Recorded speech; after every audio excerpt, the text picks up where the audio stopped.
অপূর্ব, তোর না আজ বিকেলে একটা টিউশন আছে, যাবি তো? হ্যাঁ, আগে টিউশনি, তারপর বাস স্ট্যান্ডে যাব। তা ফিরবি কবে? সেমিস্টার ফাইনাল তো শেষ, 10-12 দিন তো থাকবই। আচ্ছা, সাবধানে যাস তাহলে। গ্রাম থেকে পড়াশোনা শেষ করে এখন শহরের এক বিশ্ববিদ্যালয়ে পড়ছি। থাকি এক ছোট্ট মেসে, টিউশনি করে নিজের খরচ নিজেই চালাই। আর ছুটি পেলেই মন ছুটে যায় গ্রামের বাড়িতে মায়ের কাছে। সেদিনও টিউশনি শেষ করতে করতে সন্ধ্যা নেমে গেল। সময়টার দিকে একদমই খেয়াল করিনি। রিক্সার জন্য দাঁড়িয়ে আছি, ঠিক তখনই এক বয়স্ক লোক এসে আমার সামনে দাঁড়ালো। থাকবে থাকবে, বকুল তলার মরেইও থাকবে। আমি চোখের পলক ফেলতেই লোকটা আর আমার সামনে নেই। চারপাশে তাকালাম, রাস্তা ফাঁকা, কেউ নেই। অদ্ভুত একটা শীতল অনুভূতি বুকের ভিতর জমে রইল। বাস স্ট্যান্ডে পৌঁছেই শুনি বাস ধর্মঘট। হঠাৎ তেলের দাম বেড়েছে, তাই আর কোনো বাসও চলছে না। রাত বাড়ছে, একবার ভাবলাম মেসে ফিরে যাব, কিন্তু মায়ের অপেক্ষার কথা মনে পড়তেই সিদ্ধান্ত বদলালাম। ঠিক তখনই দূর থেকে শুনতে পেলাম ভ্যানটা আমার পাশে এসে দাঁড়ালো। বাবা, এত রাতে এখানে দাঁড়িয়ে আছো কেন? কোথায় যাবে? বিক্রমপুরের দিকে যাব, কিন্তু মনে হয় আজ আর বাস পাবো না। এই সময় বাস বাবা মুশকিল বাবা। চাইলে আমি তোমাকে ছেড়ে দিয়ে আসতে পারি, আমার ভ্যান সেদিকেই যাচ্ছে। কথাটা শুনে থমকে গেলাম। অচেনা মানুষ, তাও আবার গভীর রাত। চিন্তা করো না বাবা, আমি প্রায় এই রাস্তা দিয়ে যাই। আর কোনো উপায়ও তখন মাথায় আসছিল না। বাস না পেলে এখানে রাত কাটাতে হবে, এই ভেবে শেষমেশ রাজি হলাম। আমি ভ্যানে উঠে বসলাম। নিস্তব্ধ রাস্তা ধরে ভ্যানটা ধীরে ধীরে এগোতে লাগলো। চারপাশে শুধু বাতাসের শো শো শব্দ। ভ্যানে রাখা কিছু কাঁচা কলার গন্ধে পরিবেশটা কেমন যেন অস্বস্তিকর লাগছে। এভাবে যেতে কতক্ষণ লাগবে? ঘন্টা দিনেক মতো। আপনি এত রাতে কেন বেরিয়েছেন? শহরে মাল দিয়ে ফিরছি বাবা, তাই দেরি হয়ে গেল। কথাবার্তায় স্বাভাবিক লাগলেও কোথাও যেন একটা অদ্ভুত চাপা অনুভূতি কাজ করছিল। সামনে কি কোনো খাবারের দোকান আছে? একটা ছোট হোটেলে আমরা দুজন কিছু খেয়ে আবার রওনা দিলাম। রাত গড়িয়ে প্রায় 1টা। অবশেষে গ্রামের বাজারের সামনে ভ্যানটা থামলো। এই নাও বাবা, এখানেই নামো। আমি ভাড়া দিতে চাইলে সে হাত নেড়ে মানা করলো। থাক বাবা, রাত বেশি, সাবধানে বাড়ি যেও।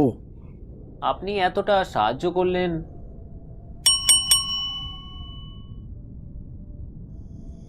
ভ্যানটা অন্ধকারে মিলিয়ে গেল।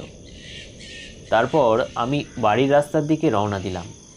আমাদের বাড়ির কাছের রাস্তার পাশে মেহগনি গাছ দিয়ে ঘেরা একটা বিশাল পুকুর। এই জায়গাটিকেই সবাই বকুলতলা বলে। পুকুর পাড়ে পৌঁছাতেই কানে এলো একটা শব্দ। জলে কেউ যেন পা নাড়াচ্ছে। নিজেকে বোঝালাম হয়তো ব্যাঙ বা কুকুর। ঠিক তখনই চোখে পড়ল ঘাটের ধারে শাড়ির আঁচল হালকা নড়ছে। আমি থেমে গেলাম।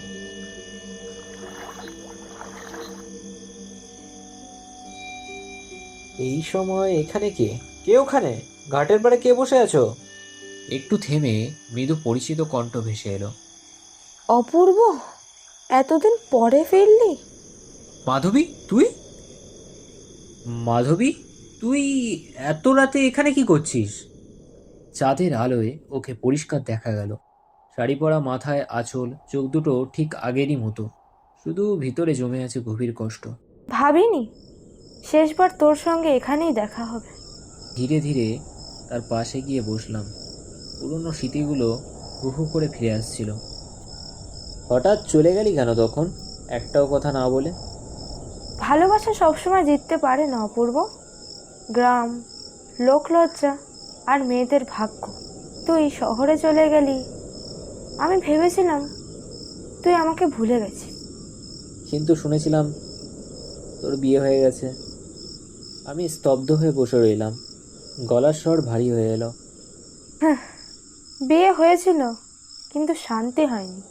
শ্বশুরবাড়ির লোকজনের যৌতুকের জন্য প্রতিদিন অপমান আর মারধর, কাউকে কিছু বলতে পারিনি। এই পুকুরটাই ছিল আমার একমাত্র শান্তির জায়গা, যেখানে বসে কাটতে পারতাম। প্রতিদিন ভাবতাম একদিন তুই ফিরবি, আমাকে এখান থেকে নিয়ে যাবি, কিন্তু তুই আর ফিরলি না অপূর্ব। কিন্তু তুই আর ফিরলি না অপূর্ব। এই খোকা, তুই এখানে একা বসে কি করছিস? আমি চমকে উঠেই ঘুরে তাকালাম। ফিরে তাকিয়ে দেখি ঘাট ফাঁকা, জলের উপর শুধু ঢেউ। মা, মাধবী কোথায়? মাধবী? সে তো আর বেঁচে নেই বাবা। আমার বুকটা ধক করে উঠল। 3 দিন আগে এই পুকুর থেকে ওর লাশ পাওয়া গেছে।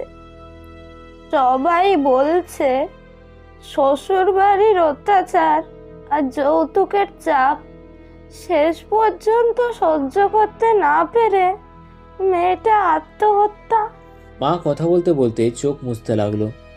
আমি কাউকে কিছু বলিনি, কারণ এই গ্রামে ভালোবাসার গল্পের চেয়ে লাশের গল্প দ্রুত ছড়ায়। কিন্তু আজও পূর্ণিমার রাতে বকুলতলার পুকুর পাড় দিয়ে হাঁটলে মনে হয় জলে কেউ পা ডুবিয়ে বসে আছে, চোখে জমে থাকা অসমাপ্ত ভালোবাসা দিয়ে ফিসফিস করে বলছে, কিন্তু তুই আর ফিরলি না অপূর্ব।